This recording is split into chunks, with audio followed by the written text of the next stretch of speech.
Good afternoon, ladies and gentlemen. In the first technical session, we have discussed the investor's perspective on the accounting reforms in the Indian Railways. The technical session 2 focuses on accounting reforms in the government, practitioners' needs and expectations. Friends, Indian Railways has taken a path-breaking step by taking the decision to implement accrual accounting on a voluntary basis. According to a global study, about 70% of the countries are likely to move in the direction of accrual accounting IPSAS in the next 5 years, and India hence cannot afford to stay behind. In fact, UK took 2 decades to complete this entire journey, and there are countries who have taken 5 years. The long and short is that it's a long journey, and the steps towards it are to be taken now.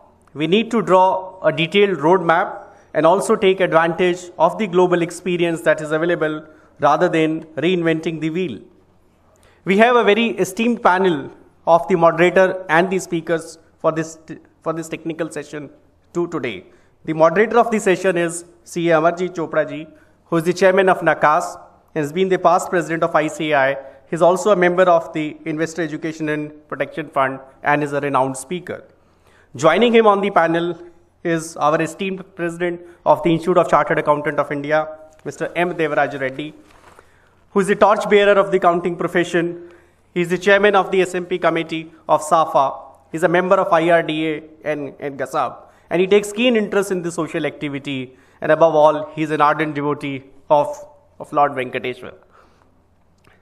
Joining him is Mr. Sanjay Gupta, who is the Vice President of the Institute of Cost Accountant of India, and I've been told that Mr. Manas Kumar Thakur could not join due to some last-minute exigency. And then we also have Mr. Raju Sharan, who is the Joint Controller General of Accounts, who is in 1990 Civil Accounts batch, and he has served in the Government of India for over 2 decades across various ministries. I would request the moderator and the panelists to join on the dais. And friends, to give the conference the benefit of the live international experience, we have also included small videos in technical session 2 and 3.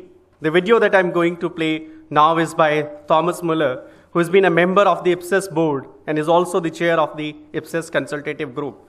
The video focuses on the importance of accrual accounting, obstacle in its implementation, and few suggestions on how to overcome the same. Excellencies, ladies and gentlemen.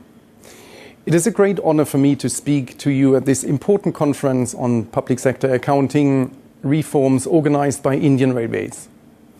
My name is Thomas Müller-Markesberger, and I'm the Global Head for International Public Sector Accounting at EY. I've served at the IPSAS for 6 years as the German member until 2014, and I'm now the chair of the Consultative Advisory Group since January 2016. First of all, let me applaud the Indian Railways for the decision concerning voluntary implementation of accrual accounting. This is even more worth mentioning, as the intention is also to implement performance costing and outcome-based budgeting, all facilitated in one integrated IT system. With accrual accounting, one can expect the ability to have better control on public resources and obligations, thus raising the confidence of the stakeholders on the financial statements of the organization. Accrual accounting results in making better policy decisions, since there is availability of comprehensive financial statements and information. With implementation of accrual accounting, an organization would be in a better position to determine its operational and other costs, and analyze the underlying factors that impact such costs. Accrual accounting is also a powerful tool to prevent failure of fiscal management in governments and governmental organizations. Whereas the first governments started implementing accruals-based accounting in the early 90s, currently around 30% of governments are applying accruals or IPSAS. And the trend is clear. According to a global study, the accruals-based countries will be over 70% in 5 years' time. IPSAS, as the only internationally accepted framework for accounting in the public sector, do play an accelerating role in this dynamic development. Consequently, the IPSAS-B has been supporting countries for successful transition to accrual accounting or IPSAS since many years, with the objective of an internationally harmonized financial reporting framework being in place across the globe. Currently, governments on all continents are in the process of moving towards accrual accounting standards based on IPSAS. And in many cases, cross-border initiatives are the driver, like in Latin America, where over 19 countries move towards IPSAS in a joint effort.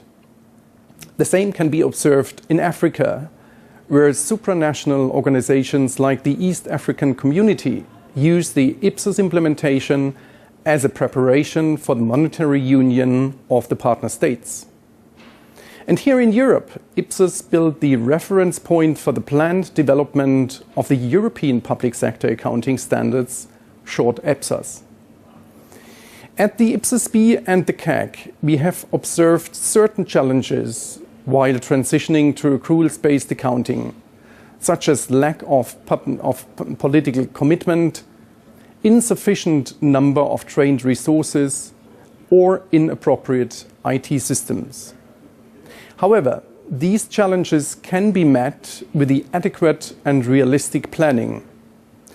It is essential to have a detailed roadmap setting up timeline for implementation of various milestones in the project. The good news is that in the meantime, there is rich experience available globally to benefit from. So with this global trend proving Indian Railways' decision right, I wish you all success for the exciting implementation journey which is laying ahead of you.